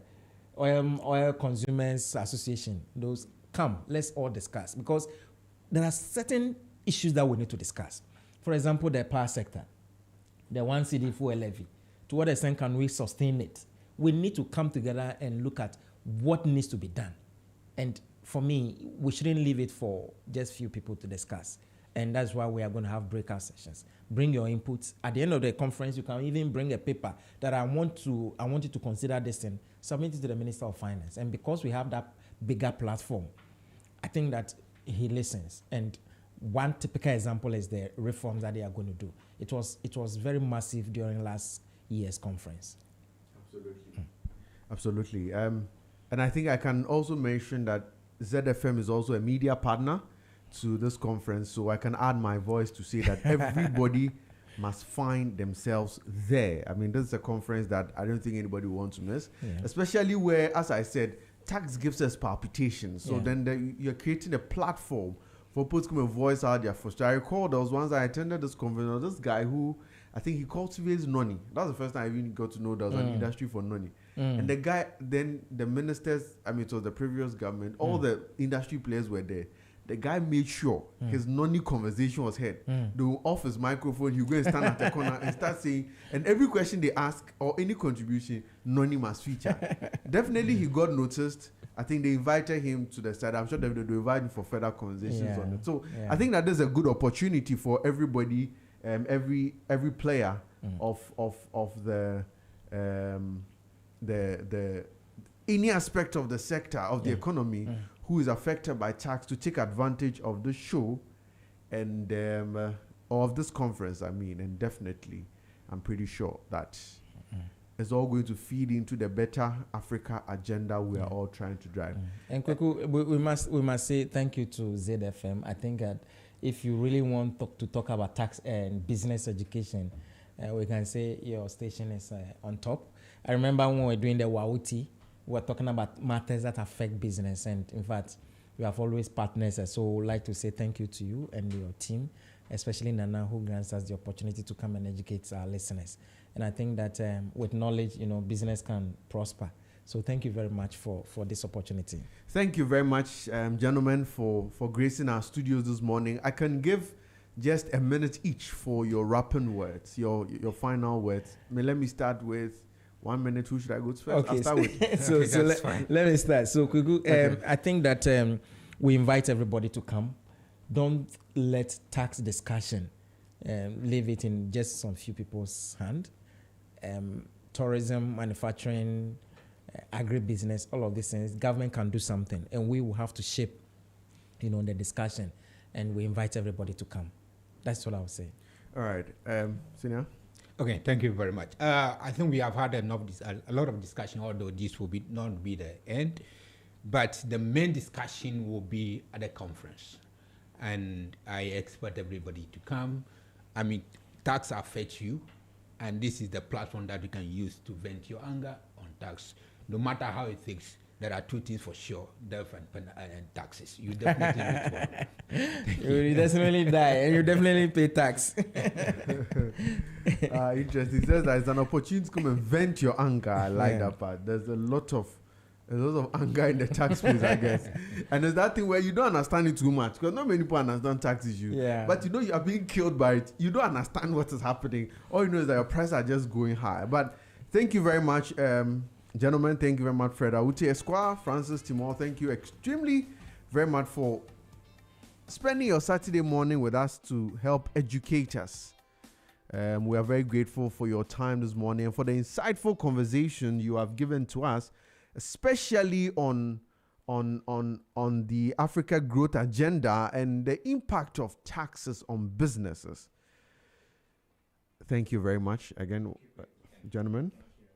And I must mention and remind us all that the tax conference is happening on the 20th to 22nd of this month, which specifically we mean that it's happening on Wednesday, coming Wednesday to Friday. And it's being organized by the Chartered Institute of Taxation Ghana, the 13th Annual International Tax Conference. And the theme is Africa's Growth Frontiers, Leveraging Business and Tax Policies for Industrial and Technological Transformation. It's happening at the Alisa Hotel, Northridge, Accra. It starts at 8 a.m. And if you want to register, you can register on taxghana.org, or you can call if you want to go old school like myself, as I usually prefer to do. You can call 054 015 0810. 054 015 0810. And they'll give you the assistance to help you attend this conference. As I said, it's a must attend, and they are proudly supported by Z Multimedia. Let me say many thanks to everybody who has joined, spent their morning with us to spend or join us in this conversation on taxation. We're extremely grateful for your time. We're thankful for spending 2 hours of your time with us as we continue to find ways of moving Africa forward. The journey of Africa looks like a journey which may be endless, but I dare say that if we all put our shoulder to the wheel, that journey which looks endless will become a reality. I believe in the African dream. I believe that Africa shall rise again. And I know that with conversations like this, whatever it's like what we are all doing, if we get a bit more intentional about it, the other countries we see, like the Americas and the Singapores, we are all jealous of, we can create that in Africa. So I leave you with these parting words that this week, when you do anything, think of Africa first. Think of Ghana first. Ask yourself, how is this going to make Africa or Ghana better? If it's going to make us better, I give you my assurance, go all out for it. If it's not going to make us better, consider revising your ways. Next at 1 p.m., we'll bring you Roots and Roots with Dr. Solomon. So don't change your dial from Z. Stay with us. We have amazing program across the day. Do well to stay tuned and stay with us. And until we come your way next week for the focus, I wish you the very best. And I wish you all of God's blessings. Thank you very much, and God bless us all.